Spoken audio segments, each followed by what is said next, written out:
araw po sa inyong lahat. Muli po nagbabalik po ang U2 TV para sa coverage po ng rehearsal ng Mr. and Miss Red Cross Makati 2013. Ngayon po makakapanayan po natin ang marketing supervisor ng Ever Bilena, ang major sponsor po ng mga makeup artist natin, of course para sa mga candidates natin ng Mr. and Miss Red Cross Makati 2013. Ngayon po makapanayan po natin ngayon ang marketing supervisor ng Ever Bilena, si Miss Emily Viñas. So magbigay po siya ng konting detalye para sa kung ano ba yung ipino-provide ng Ever Bilena sa mga gantong activity.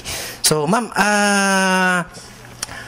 ano po yung pinaka-major sponsorship na ibinigay nyo para sa Philippine Red Cross Makati? Yes, thank you. First of all, we would like to thank Red Cross Makati for considering us as one of the major sponsor for Mr. and Miss Red Cross Makati 2013.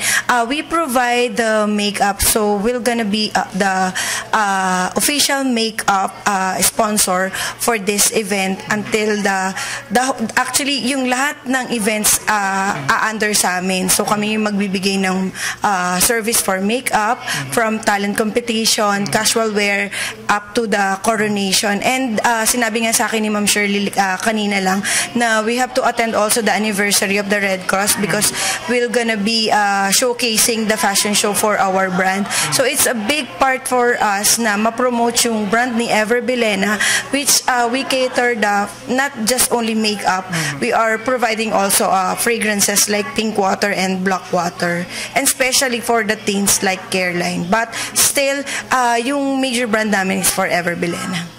Okay. So, yun po, nakapanayan po natin ang marketing supervisor ng Ever Bilena. So, napaka-fortunate po ng Makati Red Cross sa pagbibigay ng sponsor na ganito. Kasi, ano lang yan, bihira yung mga nagbibigay ng ganyang sponsorship sa mga gantong event. So, yun ma'am, siguro magkikita-kita pa tayo and susubaybayan pa rin kayo ng U2 TV para sa mga, especially the major event on November, yung first coronation ng Mr. and Miss Red Cross Makati. So yun po, muli po, maraming salamat Ma'am Emily po. At pinaunlakan nyo po ang aming munting interview. So yun po, muli po, si Ray Alicante po nagbibigay sa inyo ng update para po sa rehearsal po ng Philippine Red Cross Mr. and Miss Makati. Thank you.